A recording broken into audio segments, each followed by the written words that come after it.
Ya, ini ucapan yang sangat berbahaya teman-teman dari Pak Taufik. Mungkin beliau tidak terima dikatakan cerita-cerita karomah versi Habib-Habib ini dikatakan dongeng khurafat. Sampai-sampai beliau mengatakan orang-orang yang nggak percaya dengan karomah para wali bisa jadi PKI, bisa jadi non-muslim. Non-muslim maksudnya apa di sini teman-teman? Jelas orang-orang kafir.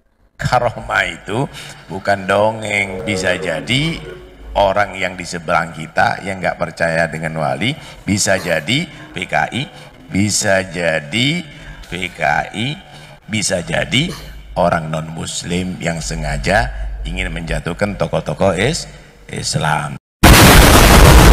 Assalamualaikum warahmatullahi wabarakatuh. Kembali lagi di channel Nasrus Sunnah. Taib, kita akan simak satu pernyataan dari Pak Taufik teman-teman, dan ini menurut saya sangat berbahaya. Berbahaya untuk siapa ya? Berbahaya untuk beliau. Karena di sini beliau seolah-olah menuduh orang-orang yang nggak percaya dengan karomah, terutama cerita karomah versi Habib-Habib mereka, dikatakan oleh beliau bisa jadi mereka adalah PKI atau bisa jadi mereka adalah non-muslim. Non-muslim maksudnya jelas orang-orang di luar Islam atau orang-orang kafir.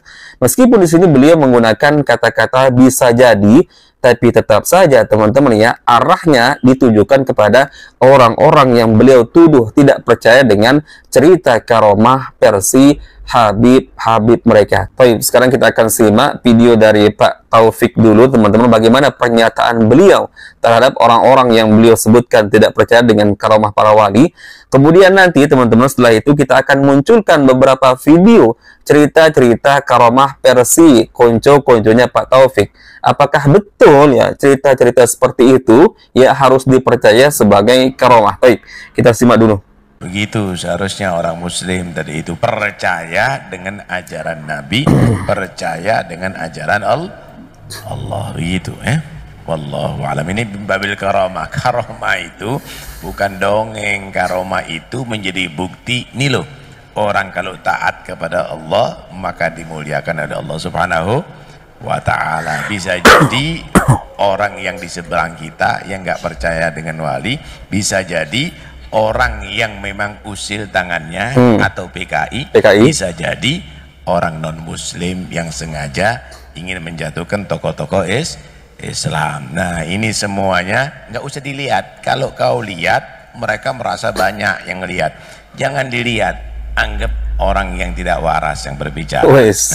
Nah, biar berlalu, kita terus berjalan semuanya ini dalam rangka untuk tetap memantapkan cinta kepada Allah, cinta kepada Rasulullah, cinta kepada orang-orang yang soleh, insyaallah. Amin ya rabbal alamin. Jadi jelas teman-teman ya, apa yang diucapkan oleh Pak Taufik ini, bisa jadi katanya orang yang nggak percaya dengan karomah para wali adalah orang-orang yang usil tangannya, kemudian bisa jadi PKI, bisa jadi non-muslim. Non-muslim ya maksudnya orang-orang di luar agama Islam, artinya orang-orang kafir.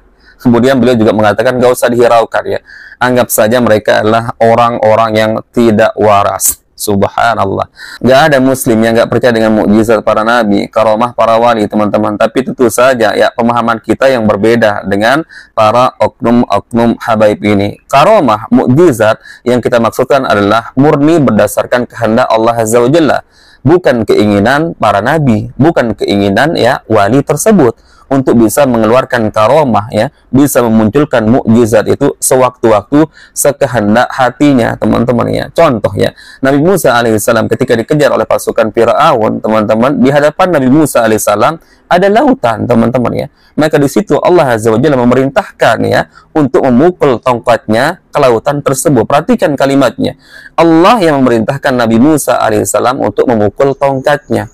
Kalau Allah tidak memerintahkan Nabi Musa, maka bisa jadi Nabi Musa alaihissalam tidak tahu teman-teman ya apa yang akan beliau lakukan untuk lari dari kejaran Firaun. Kemudian teman-teman, bagaimana dengan kisah Mi'rajnya Rasulullah sampai ke langit, kemudian kisah Ashabul Kahfi, kemudian kisah mukjizat Rasulullah yang pernah membelah bulan, yaitu ada di dalam Al-Quran, maka wajib untuk diimani. Kemudian juga bagaimana kisah yang disebutkan dalam hadis ketika Rasulullah ya bersama Abu Bakar, Umar, Utsman menaiki gunung Uhud.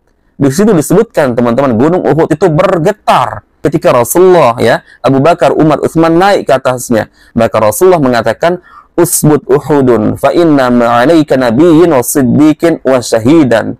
Tenanglah engkau wahai Uhud, karena sesungguhnya di atasmu ada seorang nabi, ya, seorang Abu Bakar yang terpercaya, kemudian ada 2 orang yang akan mati syahid. Kemudian kisah Umar bin Khattab yang disebutkan, setiap beliau melewati sebuah gang, teman-teman, maka jin lari dari bayangan Umar bin Khattab. Itu disebutkan di hadis-hadis yang sahih. Maka wajib dipercaya, teman-teman, ya. Artinya, teman-teman, karomah, mukjizat itu kesimpulannya bukan berdasarkan kehendak Nabi, bukan berdasarkan kehendak para wali, teman-teman, tapi murni pemberian Allah Azza wa Jalla. Akan tetapi versi karomah menurut para habib-habib ini adalah bisa dilakukan kapanpun, bisa diulang-ulang. Bahkan di antara mereka ada yang bercerita, ada perlombaan karomah, teman-teman. Coba simak ini.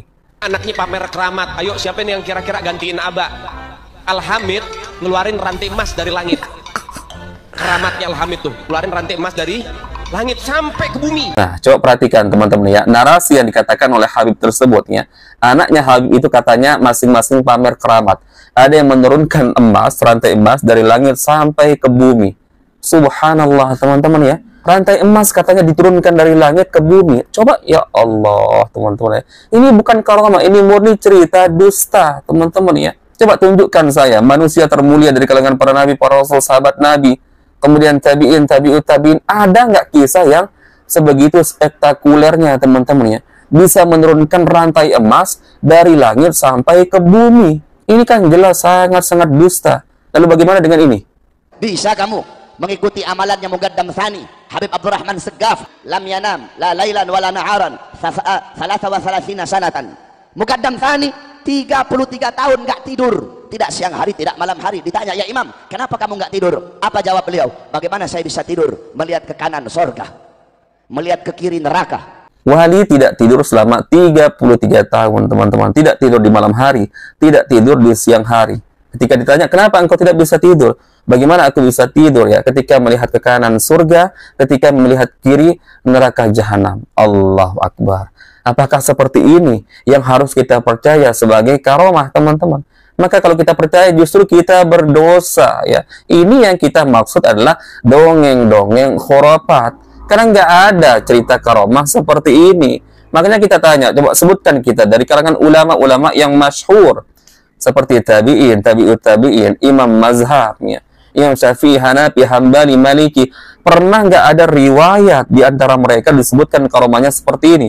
Sedangkan siapa yang berani mengingkari keilmuan mereka, teman-teman, ya?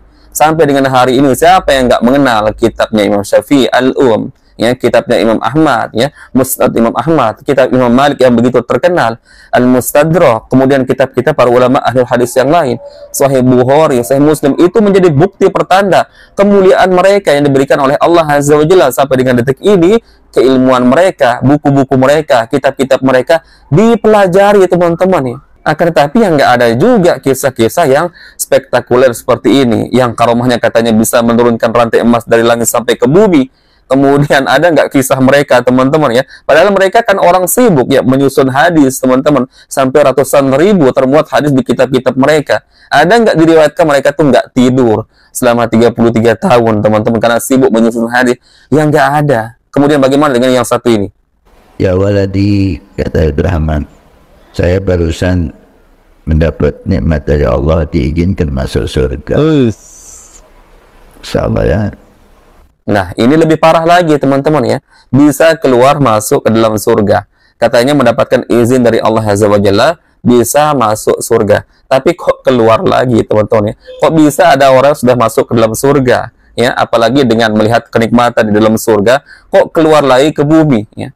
Mengaku lagi ada bekas sesuatu di kakinya, teman-teman. Pertanyaannya sekarang, orang-orang yang jelas dijamin surga seperti para sahabat Nabi, diantaranya 10 orang yang disebutkan dengan jelas oleh Rasulullah, kemudian Bilal bin Abi Rabah yang dimimpikan, teman-teman, suara terompahnya terdengar di dalam surga, sedangkan mimpi para Nabi, para Rasul itu pasti benar. Pertanyaannya, pernahkah mereka-mereka tersebut yang dijamin surga, ya, pernah masuk ke dalam surga? Itu pertanyaannya. Kalau kalian menjawab tidak pernah, lah lalu bagaimana mungkin dengan kelasnya Habib yang hidup di zaman kita sekarang ini, teman-teman, yang jauh dari masa keemasan, jauh dari masa para nabi, para rasul, teman-teman. Kok bisa ini, ya? karomah katanya, ya, mengaku bisa masuk ke dalam surga. Allahu Akbar. Ini kan jelas nyata-nyata adalah sebuah kedustaan, ya. Apakah seperti ini yang harus kita percaya sebagai karomah, teman-teman? Ya, makanya kita berharap dengan pernyataan Pak Taufik ini, semoga beliau suatu saat, teman-teman, ya, meralat, ya, bertobat atas ucapannya tersebut, ya.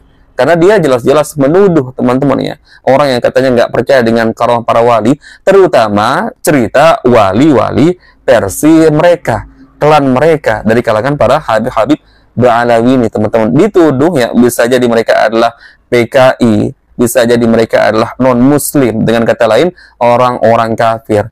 Inna lillahi wa inna ilaihi raji'un. Tidak takutkah, ya, Pak Taufik dengan ucapan tersebutnya? Ingat, Allah mengatakan, innal basar wal fuada kullu ulaika kana anhu mas'ula, ya. Sesungguhnya pendengaran, hati, lisan, semuanya akan dimintai pertanggungjawaban di hadapan Allah Azza wa Jalla. Makanya berhati-hati dengan lisan ini, ya. Rasulullah mengatakan, man salimal muslimuna min lisanihi wa yadihi. Muslim yang baik adalah yaitu seorang muslim yang mana orang lain selamat dari tangan dan ucapannya, teman-teman, ya. Pernyataan-pernyataan seperti ini, teman-teman, sebagaimana yang diucapkan oleh Pak Taufik ini, teman-teman, saya khawatir, ya, orang percaya dengan ucapan tersebut kemudian dijadikan sebagai sandaran untuk menuduh orang-orang yang tidak percaya dengan karomah versi mereka, versi para Habib-Habib ini, kemudian diikuti oleh orang-orang awam, menuduh orang lain sebagai PKI, sebagai orang-orang kafir atau non-muslim, teman-teman. Maka ini sangat berbahaya. Semoga Allah Azza wa Jalla, teman-teman, ya, membimbing beliau, ya, siapapun, teman-teman, karena mereka adalah saudara muslim kita. Ketika mereka tergelincir dalam perbuatan, ucapan, teman-teman, maka kita doakan semoga Allah Azza wa Jalla meluruskan hatinya, meluruskan ucapannya, teman-teman, apalagi bisa menarik lagi ucapan tersebut dan bertobat kepada Allah Azza wa Jalla. Baik, mungkin itu yang bisa kita sampaikan, teman-teman. Semoga ini menjadi renungan bagi kita dan semoga mudah dipahami apa yang saya jelaskan. Barakallahu fikum. Insyaallah kita bertemu lagi di video berikutnya. Assalamualaikum warahmatullahi wabarakatuh.